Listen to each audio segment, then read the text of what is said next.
Hello everybody, welcome to this new tutorial. Today I'll talk about multi-timbral instruments. For those of you who are still a little bit unsure how to set up your instrument properly, on the top right hand corner you find the link to my video. For the rest I just make it very quickly. So I open an instrument, I have the Hellion Sonic SE, I call it piano. I have to load my piano in the Hellion Sonic SE as well. I choose the acoustical piano, and as soon as I press a key, I'll hear a sound. Wonderful. Okay, so the thing is, most of the times I don't want to work with piano only. I also want to have strings, drums, etc. And of course I could just load a new instrument over here. I could add a new Hellion Sonic SE. And I could just load something different, maybe a bass for example. So I call this track bass. I load a bass track, I search for it, and I choose this bass one over here.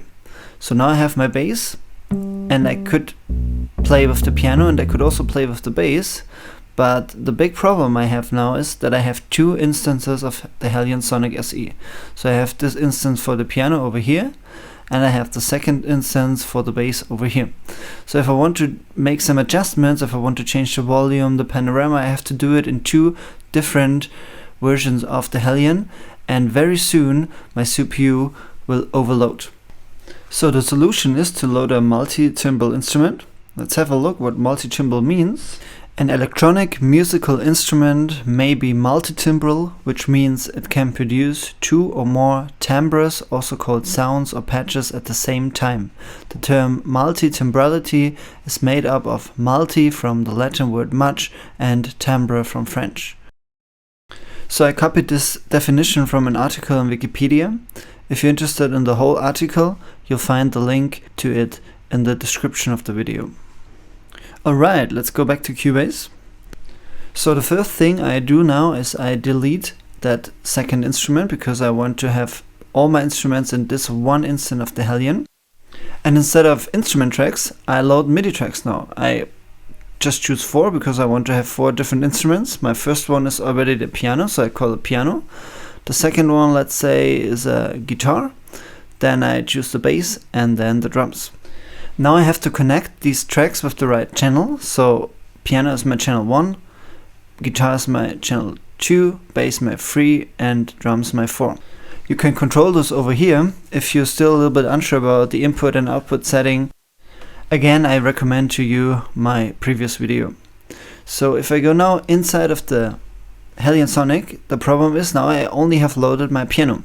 But I want to add the other instruments I chose as well. So now in channel 2 I just load my guitar. I just look for an electrical one. Then in channel 3 I load my bass.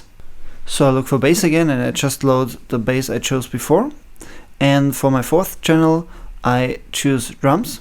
So let's look what we have there, and let's take the rocket. That's a cool sound.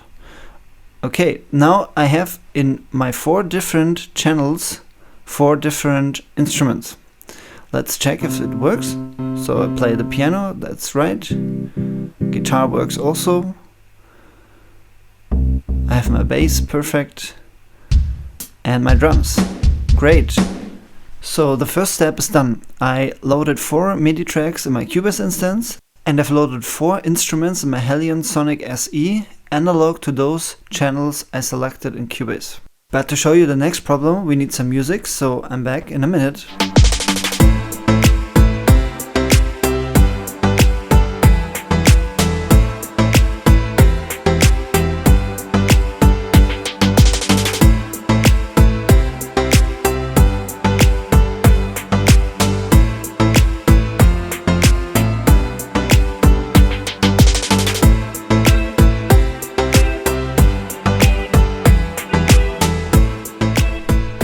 So welcome back again. You can see I've recorded music on every single track for my next demonstration, and I want to give you some more Cubase tricks. So if you select this track over here and you press P on your keyboard, Cubase automatically makes a selection around it. And if you press the slash on your numeric keypad now, it enables the loop. So great, now we can listen to the music. Let's do that.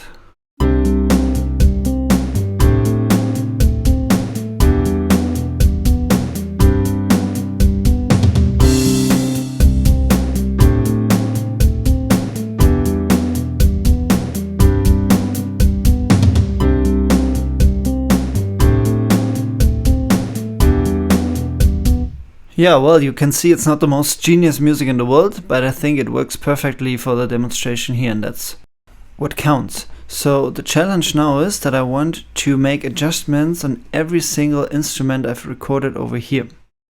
I open my mixer for that with F3, and let's play it again and I show you what the problem is. So you can see I have 4 MIDI tracks playing at the same time, but those are just MIDI tracks, there's no audio inside.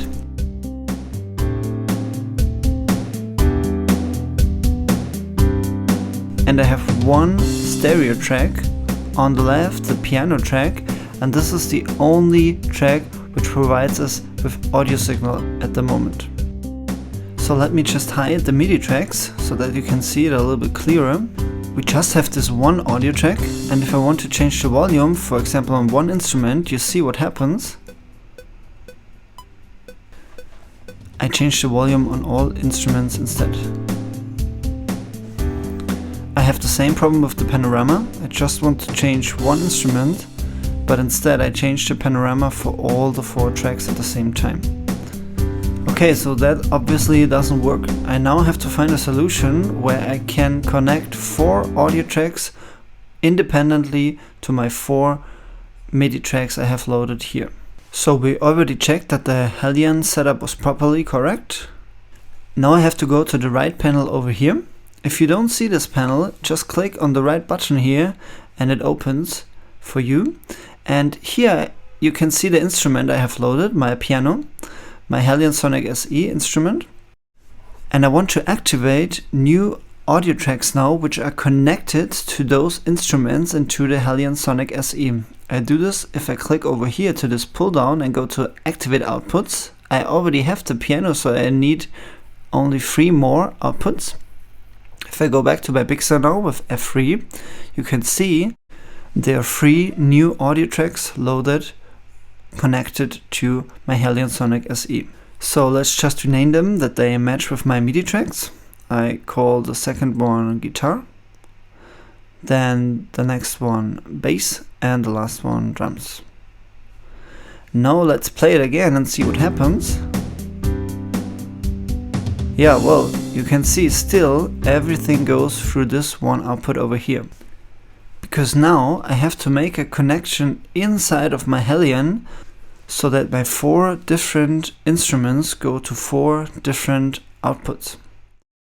Because at the moment, even if I have loaded 4 MIDI tracks, 4 instruments in my Hellion, and if I have activated 4 different outputs, still everything goes to the first audio track. So I go to the mixer in the Hellion and you can see over here, everything is routed at the moment to main, to the first audio channel over here. I changed that, I leave the first one to main because I still want to have the piano to number 1, but I change my second track to output 2, then the next one to output 3, and the last one to output 4. Now I'll play it again and let's see what happens. First of all, if you check the Hellion, we can see 4 different instruments go to 4 different audio tracks, and in my mixer you can see it works as well. Now I have routed everything properly. I can change those tracks individually now. Let's do that. Let's maybe solo the bass. And let's add the drums. Or let's change the panorama in my piano. And also in my guitar. And maybe my drums are too loud, so I just changed this track individually. So now I can control every instrument individually. I don't have to reopen my Hellion all the time. I can do all these steps in Cubase. I hope you understand now what a multi-timbral instrument is and how to set up it properly. In my next video I'll show you how to set up a multi-timbral instrument in Kontakt, the standard sample player for a lot of sample libraries out there. If you have any questions, just leave me a comment under this video, and if you like those videos, please subscribe to my channels. And very important, if you want to redo those steps on your own, just send me a message and I'll send you this session with the tracks inside. So guys, thank you for watching and I'll see you in the next video. Bye.